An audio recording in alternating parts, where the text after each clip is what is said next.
En los años 90, la República Dominicana atravesó una crisis de acreditación de universidades, lo que trajo como consecuencia el cierre de algunas de las universidades que funcionaban en República Dominicana.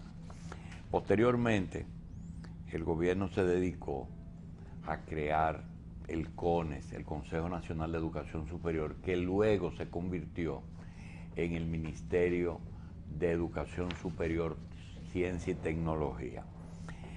En eso, algunas naciones amigas nos llevaban mucha ventaja, como el caso de Colombia y Puerto Rico. Ellos tienen un departamento de acreditación de las universidades, tanto en Colombia como en Puerto Rico. Para hablar de ello, le damos la bienvenida a dos damas, a la doctora Diana Ramírez de Carvajal y a la señora Mirna López de Pinto. Diana Ramírez es la presidenta de la acreditación de universidades en Colombia y Mirna López es la presidenta de acreditación de la Universidad de Puerto Rico. Para ampliar un poquito más el tema, le damos la bienvenida a las dos damas y le pedimos que nos cuenten si en cada país ese organismo es estatal, es privado, es mixto o lo conforma un organismo que no tiene que ver ni con Estado ni con las mismas universidades. Doctora Ramírez, ¿cómo funciona en Colombia la acreditación? Bueno, muy buenos días para todos. En Colombia el tema de la acreditación de programas e instituciones funciona a cargo del Consejo Nacional de Acreditación. El Consejo Nacional de Acreditación es una institución que podría denominarse mixta. ¿En qué sentido? En que si bien funciona a partir del Ministerio de Educación Nacional en cuanto a recursos, la operativización académica está totalmente concentrada en académicos activos, investigadores, directores de instituciones, decanos del país. Somos 7 en total, elegidos por un concurso de méritos, donde estamos 5 años a cargo de la acreditación en Colombia. Cuando el Estado autoriza a una universidad a ejercer como tal, ¿tiene que someterse a ese proceso de acreditación o es voluntario? Muy bien. En Colombia tenemos un sistema de aseguramiento de la calidad que es complejo. Es bastante diferente a lo que se mueve. ¿Control de calidad? Control de calidad. Se llama Sistema Nacional de Acreditación o de Aseguramiento de la Calidad. Funciona básicamente en 2 niveles. El primer nivel se denomina de funcionamiento. Ya se llama registro calificado para programas o funcionamiento para instituciones. Ninguna institución de educación superior en Colombia y ningún programa de educación en Colombia puede salir a ofertar servicios sin ser autorizado por el Ministerio de Educación Superior a través de este primer rango. Posterior a ello, cuando los programas educativos tienen cierta maduración, que eso está dentro de nuestros requisitos, y de igual manera, cuando la universidad o la institución de educación superior ha cumplido con un cierto paso de maduración, llega al segundo nivel, que es acreditación, es decir, un marco de trabajo en excelencia. El primer nivel, funcionamiento, es obligatorio para todos, programas e instituciones de educación superior, llámese técnicos, tecnológicos, universidades en pleno. El segundo nivel es voluntario y por lo tanto es de amplio y permanente fomento en el país. Bien. Señora López, en Puerto Rico, ¿ese organismo es estatal o federal? En Puerto Rico, perdón, y quiero corregirle, no soy presidenta de acreditación de la Universidad de Puerto Rico, coordino programas de acreditación. En Puerto Rico yo soy académica, soy catedrática asociada en la universidad y además de mis funciones docentes, pues tenemos algunas tareas administrativas y entre esas, pues trabajo junto a la vicepresidenta de Asuntos Académicos de nuestra universidad como sistema en coordinar acreditaciones profesionales externas. En Puerto Rico tenemos el Consejo de Educación Superior, que es la sombrilla que cobija, que es quien ofrece y otorga una licencia de operación. ¿Es oficial? Ese es oficial, es un organismo. Y toda universidad debe aplicar, si quiere ser universidad, debe aplicar al Consejo. Es correcto. Y el Consejo es que aprueba o rechaza. Es correcto. Una vez ya esté aprobada, para las acreditaciones, ¿qué hacen? Para las acreditaciones, aparte de que Puerto Rico también las universidades se rigen por las acreditaciones de Estados Unidos, como puede ser la regional de Middle State, pues Puerto Rico, o sea que nuestras universidades, y sobre todo la de Puerto Rico, la única universidad pública del país, que es un sistema que se compone de 11 unidades con 3 recintos y tiene 8 colegios a través de toda la isla.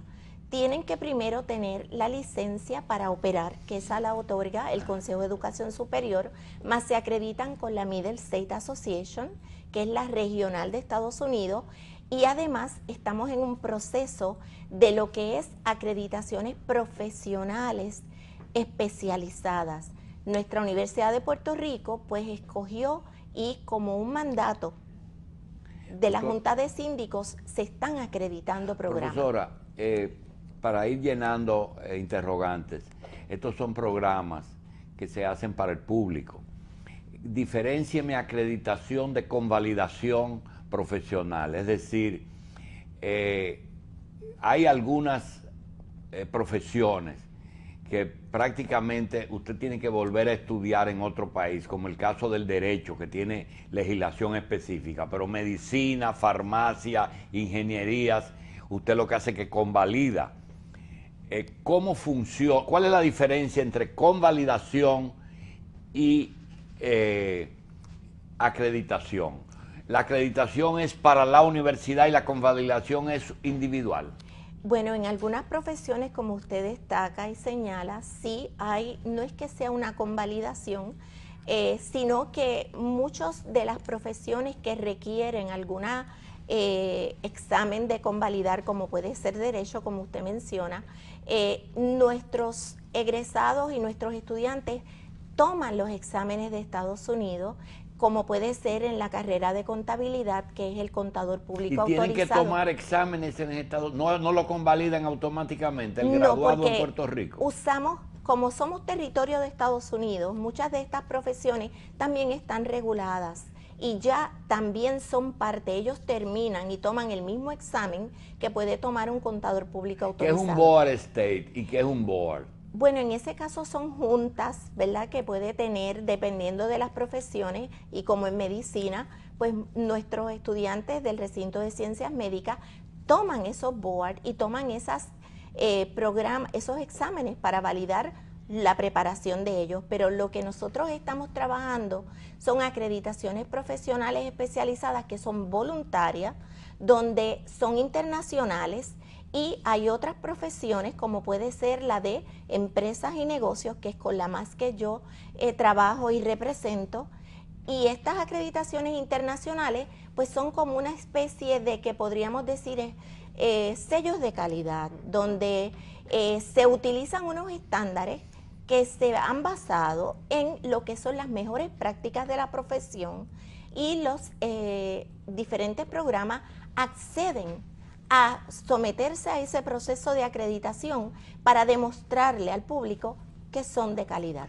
Profesora, en el caso de Puerto Rico, que no sea la UPR, que no sea la Universidad de Puerto Rico, una universidad cualquiera de la que egrese un médico o un contador, es decir, contabilidad o medicina, que ya tenga su exequatur para ejercer esa profesión en el Estado Libre Asociado, que quiera aplicar a ejercer en Estados Unidos, por el hecho de graduarse de Puerto Rico, ¿no puede ejercer en todos los estados de Estados Unidos? Sí puede ejercer. Lo que ¿Debe sí, presentar un examen? Bueno, en cuanto a si es en contabilidad, el grado es reconocido y puede ejercer. Si es un contador público autorizado, que es el CPA, pues ya eso conlleva un examen, lo mismo en Puerto Rico que en Estados Unidos. Cuando hablamos de medicina, pues también están, aparte de que aprueban los exámenes para ser autorizados a ejercer la profesión, también están los que son los Board Certified, como usted destaca, que es otro nivel más alto que pueden tener los médicos.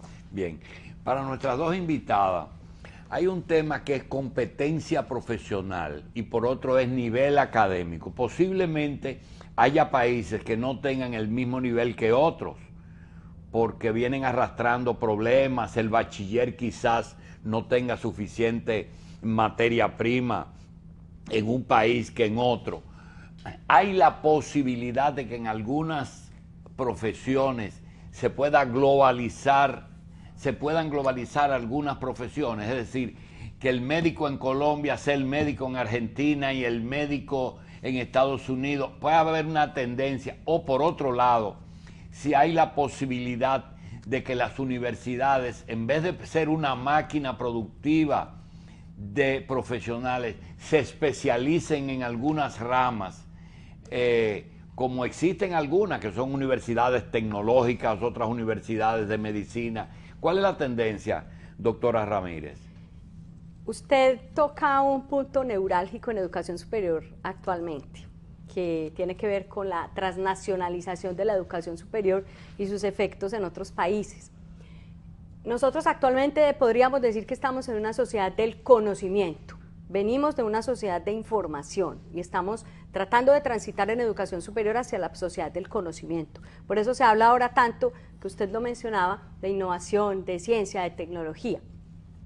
En estas dinámicas, desde la conferencia de Bolonia, en educación superior se ha tratado de hacer unos cambios bien interesantes, de pasar de lo que uno podría denominar producción de profesionales en conocimientos pertinentes para un país específico, a generar competencias de hacer, competencias de innovar, competencias de investigar, que puedan ser útiles tanto para el país donde el profesional ha sido certificado como para otros países. Sin embargo, si uno mira América Latina, este es un tema que está bastante retrasado en nosotros.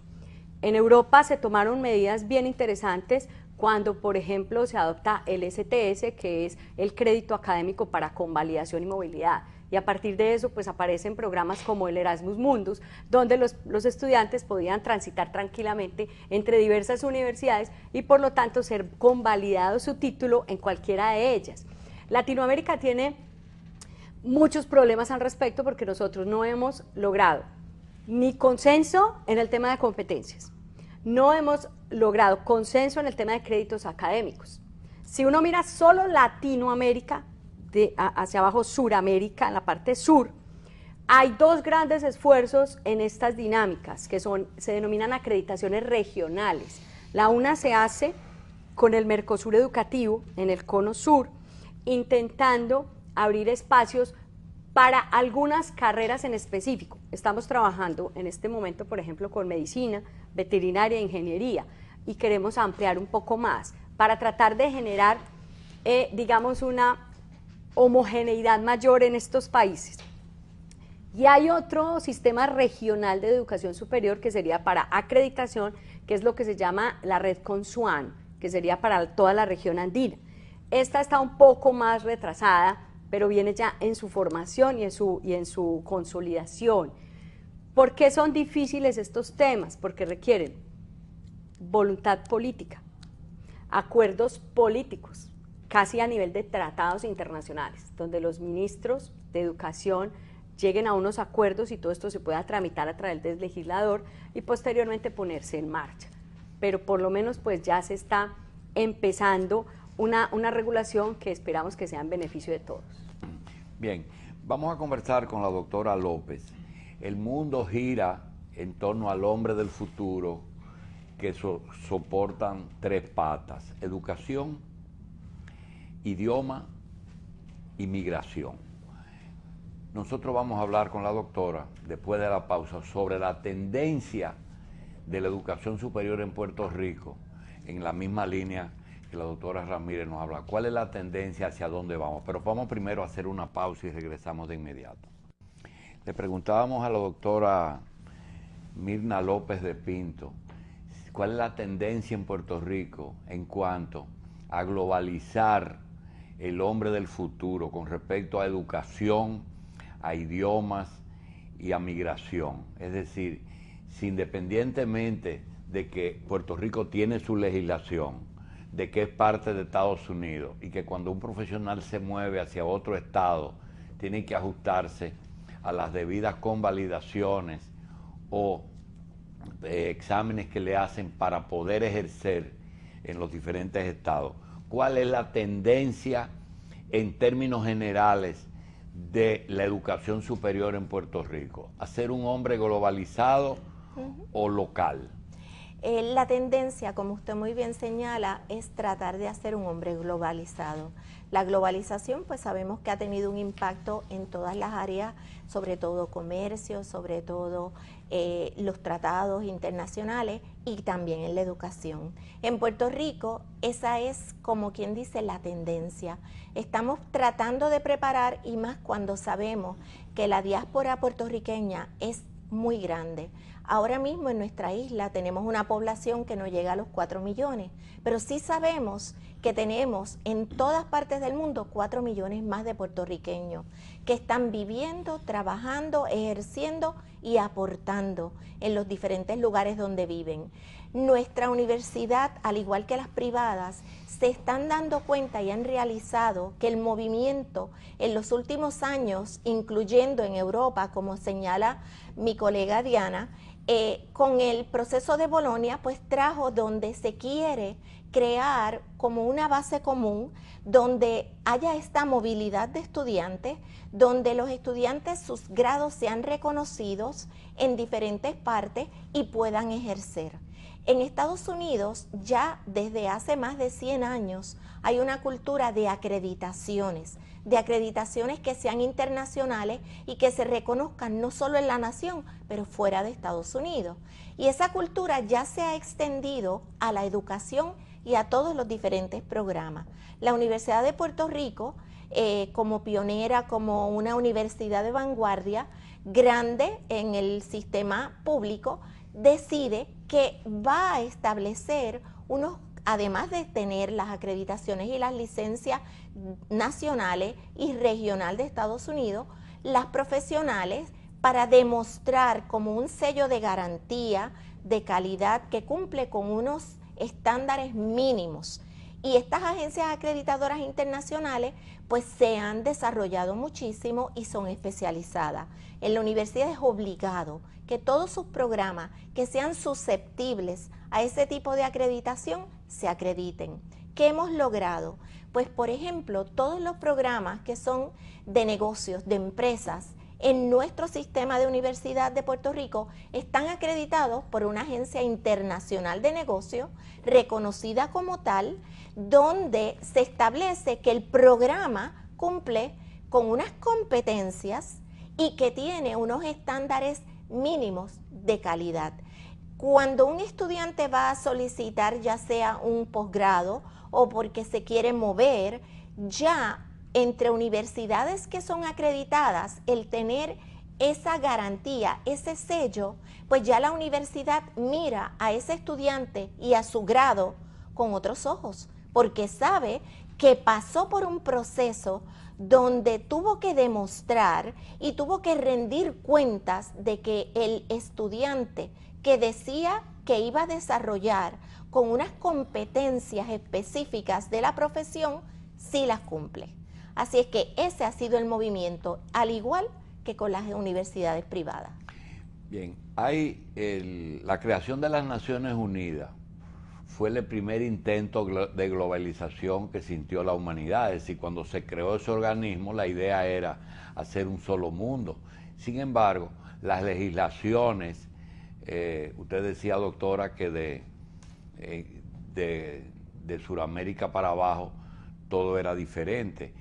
Nosotros queremos saber si se logra o si se lograra una constitución común, una legislación común, se puede crear un profesional común desde el punto de vista utópico. Veamos a ver, Julio, yo creo que este es un tema bien espinoso. porque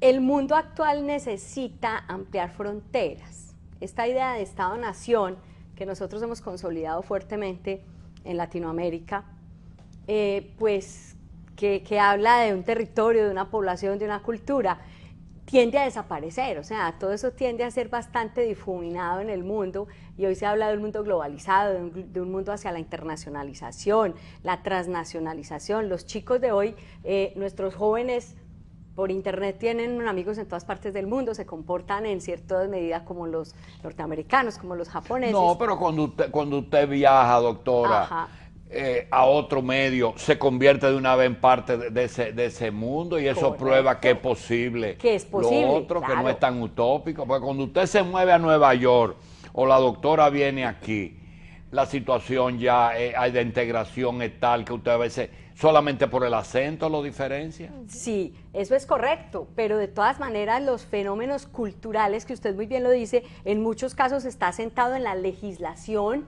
van a poner ciertos límites. Usted mencionaba, por ejemplo, el tema de medicina. La medicina en muchos países está subespecializada.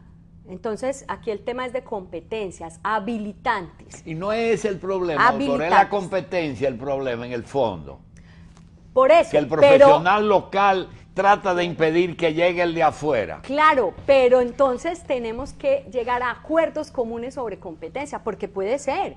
El caso más fuerte y digamos más espinoso que tuvo la humanidad de Estado-Nación cerrado fue el nacionalsocialismo en la Segunda Guerra Mundial. Sí. Pero nuestros Estados-naciones de todas maneras guardan ciertos límites para tratar de proteger a su población. Cuando, muy bien lo dicen los sociólogos, cuando yo migro a otro país, lo que le estoy diciendo a ese país donde me estoy yendo es: me gustan tus riquezas, me gusta tu forma de vida, quiero ir a compartirlas. En esa medida, el Estado-Nación pone límites porque debe a la vez proteger a su población, y eso tiene unos fenómenos culturales intrínsecos, además de legales, muy fuertes. Si nosotros empezamos por ponernos de acuerdo en qué es competencia educativa, porque ni siquiera el término lo hemos podido homologar en Latinoamérica, no tenemos claro si son competencias laborales, si son competencias de hacer, si son competencias específicamente de saber o de innovar, o son todas al mismo tiempo. Hay muchísimas teorías. Si nos ponemos de acuerdo en el crédito académico, ya el mundo contemporáneo no habla de hora dictada de clase, que era el tema de las universidades napoleónicas. Yo voy a dictar clase, voy a enseñar. Ahora el tema es de aprendizaje. Entonces, hay instituciones mucho más fuertes y más consolidadas en el tema de aprendizaje. Yo sé producir médicos con amplísimos conocimientos. Hay otros que pueden decir otra cosa. No necesariamente el que viene, naturalmente viene por un interés, porque tu país me ofrece más oportunidad, porque tú tienes más riqueza que la que tiene el mío, pero hay tres elementos que nosotros quisiéramos oírle a ustedes, que es la competencia profesional. Yo no quiero más abogados en Puerto Rico, porque tengo suficiente. Yo no quiero puertorriqueños aquí ejerciendo, porque aquí tenemos... No quiero cubanos en Venezuela. Ahí tiene un problema. Ahí lo tiene en nada, ni militar ni médico. El caso de falso patriotismo o el caso de xenofobia. Esos tres elementos impiden esa globalización del profesional. ¿En Puerto Rico? Bueno, lamentablemente hay muchas veces que esos factores se dan, pero definitivamente estamos encaminados y la educación se encamina a que podamos ser diversos y aceptar la diversidad y tener la tolerancia. Así que en Puerto Rico nos hemos movido, seguimos moviéndonos a eso, porque con la globalización tenemos que entender que eso se trata. Vamos a tener que estar receptivos y aceptando las diferentes personas de diferentes ciudades, diferentes orientaciones, diferentes países, diferentes maneras de pensar. Así es que la globalización a la que todos aspiramos comienza por ahí. Tenemos que ser una nación convergente y tenemos que aceptar esa diversidad y valorarla porque también enriquece. O sea, y eso es uno de los discursos que estamos viendo porque va de la mano con lo que es la globalización. Yo Bien. podría aportarle ahí que realmente, como lo dice Mirna, Esta es una de las principales banderas de la educación y ahí es donde está la importancia de tener agencias acreditadoras, porque cuando yo le digo al sector educativo superior, usted tiene que moverse hacia la excelencia en un camino, en una ruta de altísima calidad, lo que tengo una agencia acreditadora es para que haga enlaces con el mundo, con otras agencias de acreditación. ¿Y qué busca la acreditación? Países. ¿Igualdad con el resto? Exacto, o calidad? Claro, ¿Cuál de las levantar la calidad, Pero para que se pongan como la mejor. Correcto, en tono con el mundo, es decir, para que en un momento determinado... Y no hay una media, doctora. ¿Y qué es una media? Una media es que si nosotros queremos todos ser Harvard o todos ser Cambridge, no, es imposible. No. Claro, es que esa no es la idea de calidad. No, esa no es. Pero podemos aspirar a hacerlo, pero eso tiene un costo imposible. Pues que puede que la Universidad de Puerto Rico o la Universidad Autónoma de República ya sea Harvard en República o ya sea Harvard en Puerto Rico, porque es que la calidad y la excelencia. Pero debemos aspirar a Harvard o aspirar a la UPR, que es un medio entre Harvard y la UAS. No, yo creo que se debe aspirar a que cada institución decide cuál es su identidad, quién es su público y cuál es su misión. En contexto. ¿Cómo es? Que tienen su blanco de público. Claro, porque cada universidad, Harvard tiene unas metas y una misión diferente a la misión de la Universidad de Puerto Rico. Dirigir la nación norteamericana. Bueno, pero lo importante, la acreditación es centrada en la misión de cada institución. No nos van a comparar para que seamos Harvard. Vamos primero como institución decidir quiénes somos, cuál es nuestra misión, hacia dónde vamos y cuál es el grupo o público que queremos impactar. Así es que no todos tienen que ser Harvard. Ahora, lo que sí, dentro de lo que hemos decidido como institución, que seamos buenos. Bien. Hay algo un poquito raro que queremos tratarle, y es que si yo quiero globalizar un programa de televisión de humor, tengo que hacer un humor cultural que le guste al puertorriqueño, al colombiano, de humor en televisión. Eso hace que algunos se globalicen un poco, se busquen un acento más o menos igual, etcétera. Pero cuando es periodismo profesional, nosotros preguntamos, ¿ese tipo de profesión se puede ya globalizar? Digamos, como el que sigue la noticia, el profesional de la información. ¿Se podría globalizar sin tener que hacer convalidaciones? Bueno, no les sabría contestar exactamente. Sí tenemos lo que son las escuelas de comunicación y existen una agencia acreditadora reconocida en el Consejo de Educación Superior de los Estados Unidos, que es el CHEA. Sí hay agencias acreditadoras internacionales para comunicación.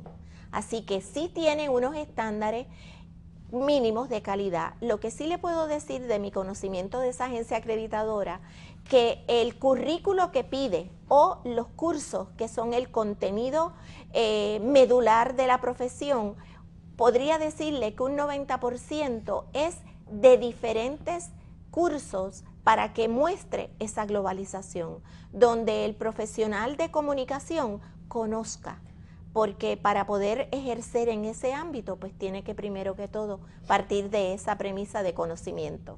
Pero sí existen agencias que validan o certifican, como usted quiera mencionarle, que acredita un profesional de la comunicación.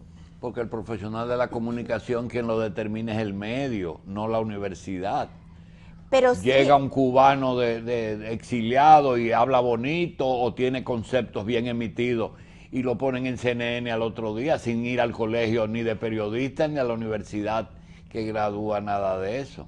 Pueden darse, me imagino que ser, sí. ¿verdad? Claro que sí. Bien. Claro que Yo sí. podría agregar ahí algo que comparto plenamente, y es que en el tema de globalización, los seres humanos nos conectamos muchísimo más fácil en ciertas temáticas que están incluso internacionalizadas per se, como por ejemplo temas de derechos humanos.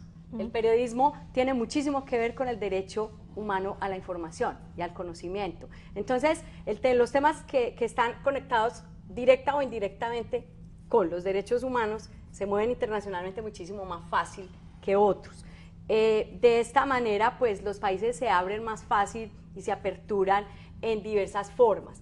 No obstante, si un periodista de República Dominicana quiere ir a trabajar a Colombia, como tal, si va como periodista reconocido, si usted va y hace contacto con RCN o con Caracol, pues por supuesto cualquiera va a decirle, usted tiene una amplia trayectoria, venga, discutamos, vamos a abrirnos.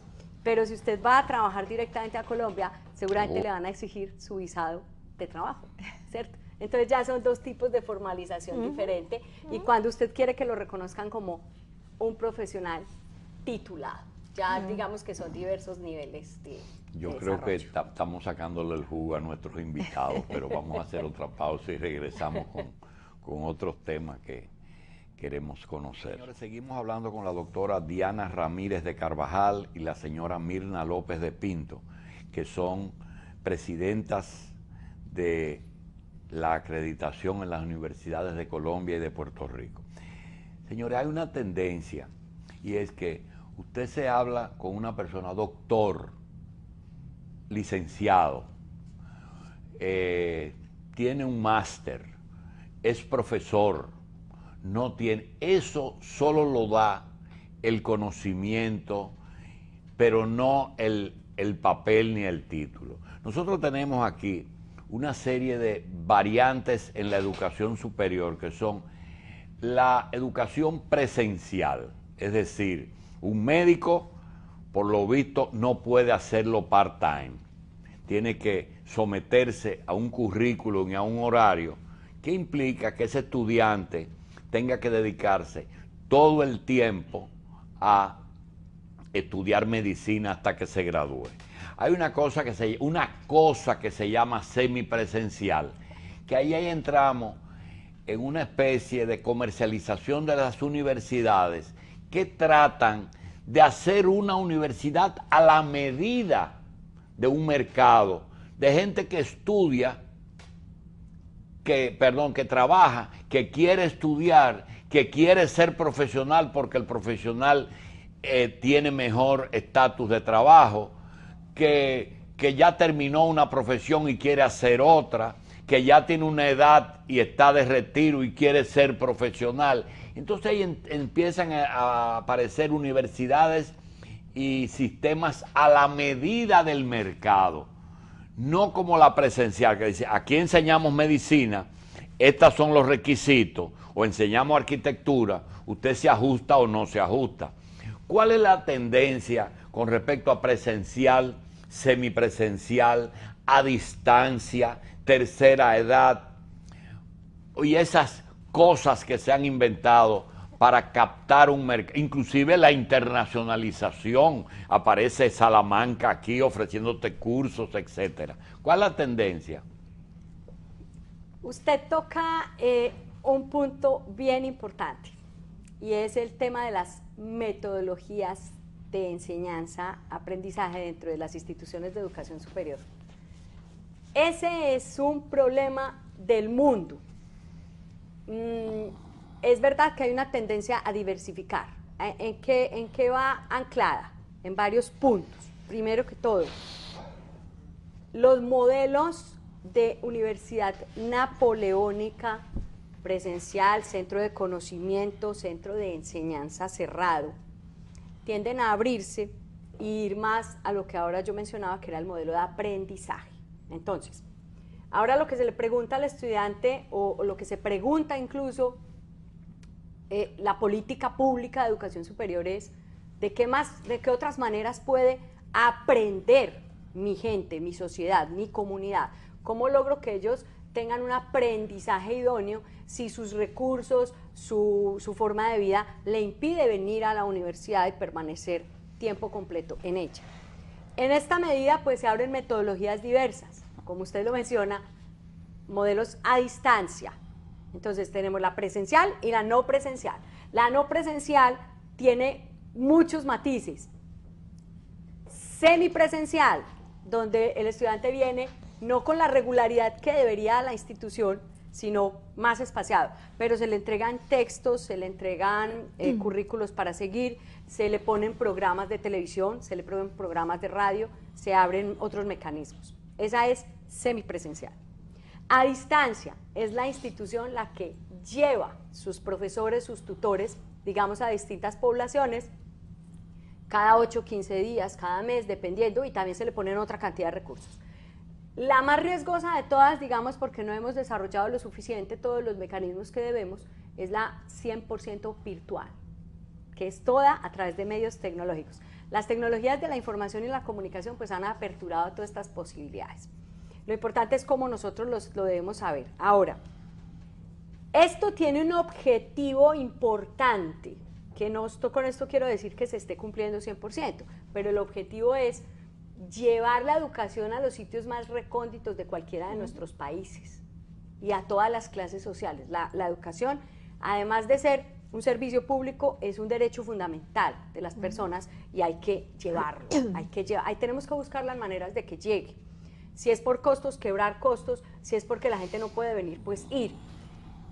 Pero lo otro, digamos, la contracara de esta perspectiva loable, que es desarrollar este derecho fundamental, es que se haga bien, que realmente se aprenda, ¿cierto? Que realmente se logre el cometido y que la educación superior no se fracture. Es decir, no podemos tener ingenieros de primera e ingenieros de segunda. No produce es un ingeniero de segunda o un profesional de segunda, esa variante. Aquí todavía hay otro problema, doctora, y es la extensión universitaria. Es decir, que como es obligatoria, el Estado hace extensiones en diferentes lugares de la isla. Entonces ahí tú tienes el problema de que el estudiante de ahí tiene derecho, pero el profesor quizá no es suficiente en esa comunidad. Tú tienes una facultad de derecho en Elías Piña y a lo mejor no hay abogados suficientes para impartir y tienen que viajar horas o realmente ser deficientes. No se produce un profesional insuficiente. Digamos que esa es la meta, que no se produzca un profesional defectuoso. Y se puede garantizar calidad. ¿Cuál es el eje para garantizarlo? Que usted lo dijo muy bien, es la comunidad académica. Lo han dicho muchos estudios, el estudio McKinsey, el estudio PREAL para Latinoamérica. Digamos que el eje nuclear de la calidad y la excelencia en la educación está en sus profesores.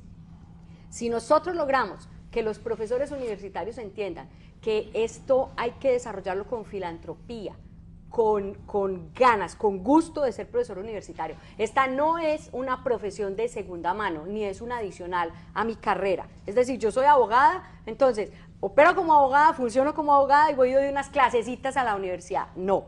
Si a mí me preguntan usted qué es, yo soy profesora universitaria. Además, soy abogada. Entonces, ahí está el giro. Bien.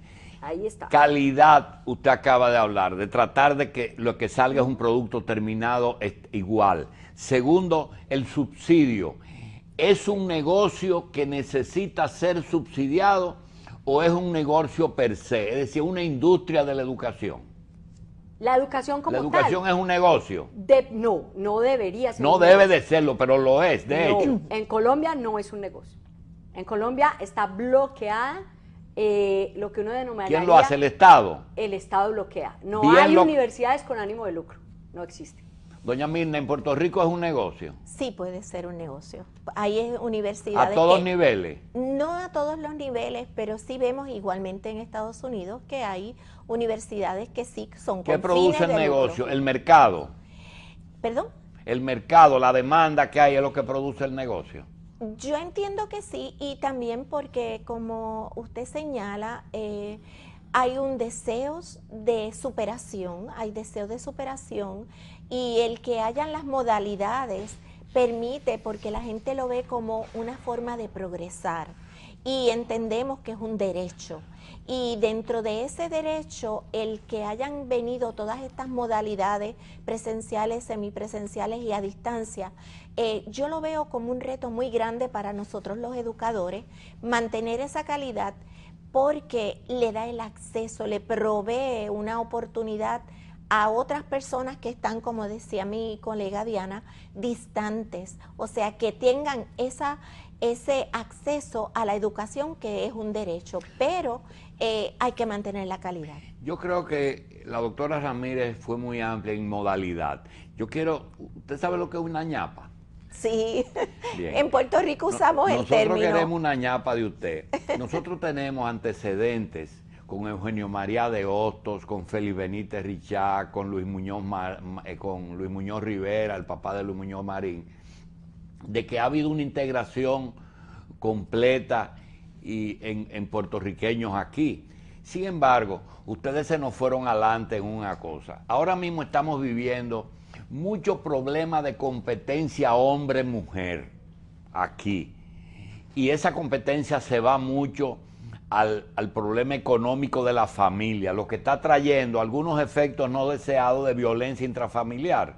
Ustedes se nos fueron adelante en cuanto y eso lo puede decir usted aquí en Puerto Rico o no, aprovechar que usted está aquí y este programa no lo ven allá.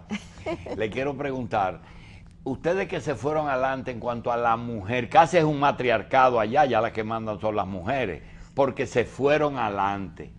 Realmente las universidades tienen un porcentaje demasiado alto en el sexo femenino. Es mayor. Es mayor. Mucho mayor. Sí, bastante mayor. Vemos que el %, por ejemplo, en la Universidad de Puerto Rico, y se ve que eso es así en las demás también, estamos hablando quizás probablemente un 60 y pico % versus quizás un 50 de varones. Así que sí, vemos que el desarrollo de la mujer es grande. Lamentablemente, pues, uno dice, quisiéramos que fuera igual a igual, porque yo creo que esa es la equidad. Mira, ¿y qué efectos ha tenido en la práctica, en el hogar y en los negocios? El que tú vas a un banco y son mujeres, tú vas a la empresa, aunque en el tope, todavía ahí el porcentaje está invertido. En los bufetes, mujeres. ¿Qué efecto práctico ha tenido, positivo y negativo? Pues yo entiendo que es positivo, porque pienso que, como toda tendencia, responde a que hace unos años atrás era la inversa, y cuando vemos que los grupos se quedan rezagados y empiezan a moverse y a crecer, pues entonces se da la modalidad contraria. Así que yo creo que este desarrollo de la mujer profesionalmente ha respondido a que en años anteriores era un sector que estaba muy atrás. Así que entiendo que el transcurso seguirá y que en un momento dado pues habrá la equidad entre ambos. Sin embargo, el efecto positivo que veo del desarrollo de la mujer es que sabemos que las mujeres pues tenemos un impacto un poquito mayor en los hogares, porque hay de hecho estudios donde dice que la mujer preparada y la mujer que realmente aspira a un futuro mejor está impactando a los hijos.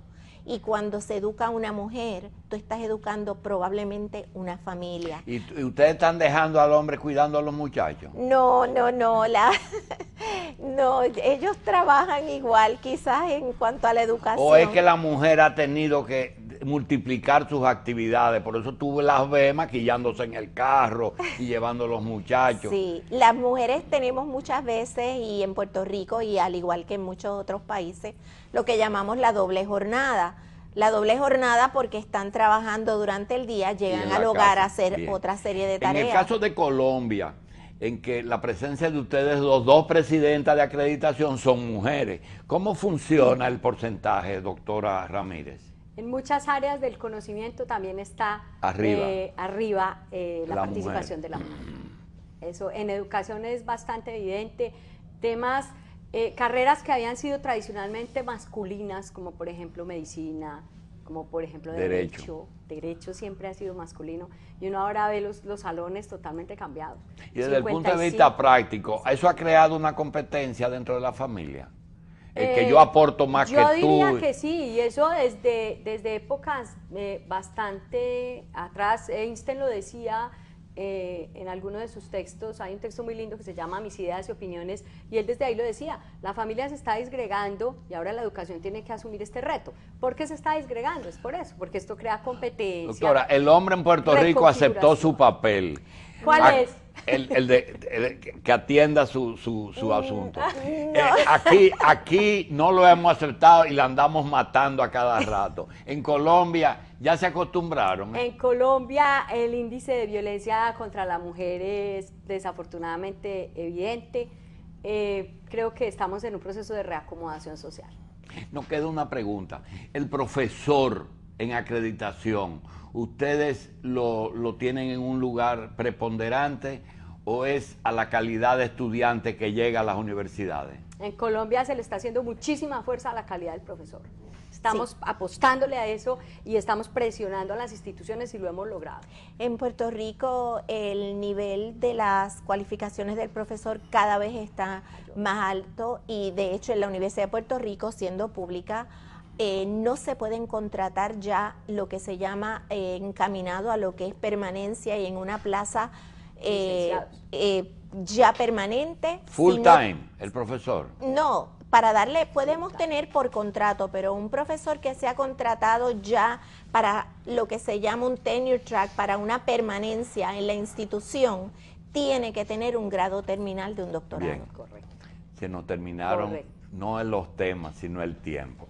Doctora Diana Ramírez de Carvajal, presidenta de acreditación de las Universidades de Colombia, y la señora Mirna López Pinto, presidenta de acreditación de las Universidades de Puerto Rico. Le agradecemos muchísimo su presencia y todo lo que nos han contado acerca de sus respectivos países y sistemas educativos. Gracias. Y será hasta esta tarde a las 5:30 de la tarde en que estaremos con ustedes en la tarde online y mañana a la misma hora a través de la revista. Gracias por la invitación. Sí, gracias.